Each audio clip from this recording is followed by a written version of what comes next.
History remembers kings, wars, and empires, but hidden beneath every throne is a darker legacy. The art of execution. Across centuries, the powerful have crafted ways not just to kill, but to terrify, methods designed to make death a performance and pain a message. These are not myths. They were real, and they were believed to be justice. You are not ready to know what's coming next. Number 1. The breaking wheel method of execution. In 13th to 18th century Europe, it was called the wheel, but it was never meant to turn, only to break. In medieval Europe, it stood in public squares, a massive wooden wheel mounted on a post, awaiting the condemned. The prisoner was tied down, arms and legs stretched over the spokes. Then came the iron bar. Each strike shattered bone, but left flesh intact, a spectacle meant to prolong life, not end it. Once the limbs were crushed, the body was woven through the spokes, a broken marionette of punishment. The condemned could hang there for hours,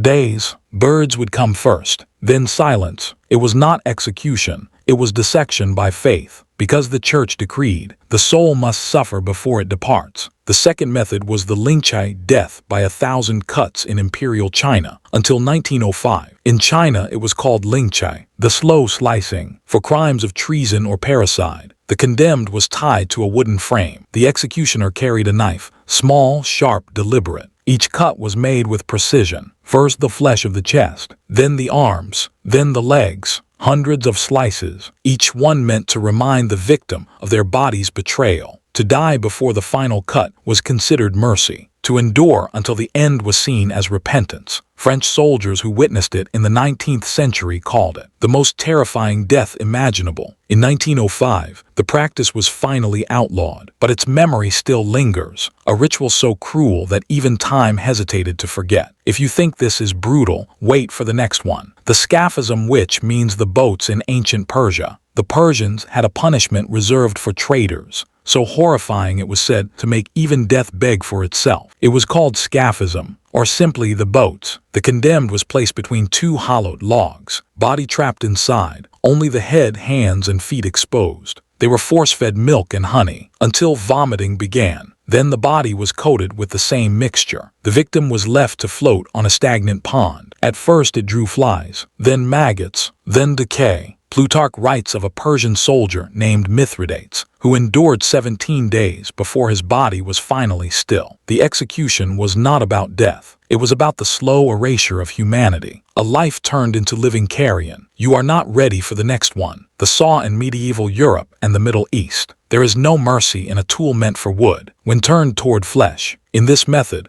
the condemned was hung upside down, so the blood would rush to the head, keeping them conscious. Then a saw began its work between the legs. The pain was unimaginable, yet death came slowly, because gravity kept the brain alive long after the body should have surrendered. This was used in Europe, and as chronicled by Ottoman sources, sometimes on rebels and thieves. To kill was simple. To make an example, that was art. Now the most notorious one. The fifth method is called Impalement. You know Vlad the Impaler in 15th century Wallachia. His name was Vlad III Dracula, the man behind the myth, but his legend was carved in blood. He did not burn or hang his enemies. He impaled them, a sharpened stake, rounded at the tip, to delay death, not hasten it. It was driven through the body, sometimes through the abdomen, sometimes through the chest, sometimes through the lower passage, and out the mouth or shoulder. Victims could live for hours, even days. When the Ottoman army invaded in 1462, they found 20,000 corpses lining the road to Targovist, an entire forest of bodies swaying in the wind. The Sultan turned back, and Vlad smiled, because terror, he believed, was the purest form of power. If you are horrified, just hold for the next one. The Brazen Bull in ancient Greece. It began as an invention, a gift for a tyrant. In 6th century Greece, a craftsman named Perillos designed a new device for execution, a hollow bronze bull, large enough for a man to fit inside. When fire was lit beneath it, the metal glowed red, and the man inside roasted alive. But there was more. The bull's mouth was built with tubes, so that the victim's screams emerged as the bellowing of an animal. When Perillos presented it to Phalaris, the tyrant of Akragas, the ruler decided to test it on its creator. His screams became the first music the bull ever sang. Number 7. The crucifixion in Rome. The Romans perfected death as theater. Crucifixion was not simply execution. It was humiliation. The condemned were nailed or tied to wooden crosses, left exposed for days, as crows circled and insects gathered. Every breath became a battle, the body sagging, the lungs collapsing. The victim didn't die of bleeding. They drowned in air. It was pain without privacy, death without dignity. The horror has not ended, yet because the next one is the guillotine means the illusion of mercy. They called it progress, a clean death, a humane revolution. The guillotine, invented in 1792, was meant to erase the brutality of older punishments. No torture, no spectacle, just efficiency. But it soon became the face of terror itself. Paris watched as the blade fell on nobles, priests, peasants, and kings. By the reign of terror's end, more than 16,000 heads had rolled beneath its steel edge. Even mercy, it seemed, could be monstrous when multiplied. Through all ages, one truth repeats. When fear rules, cruelty becomes righteous. The wheel, the bull, the blade,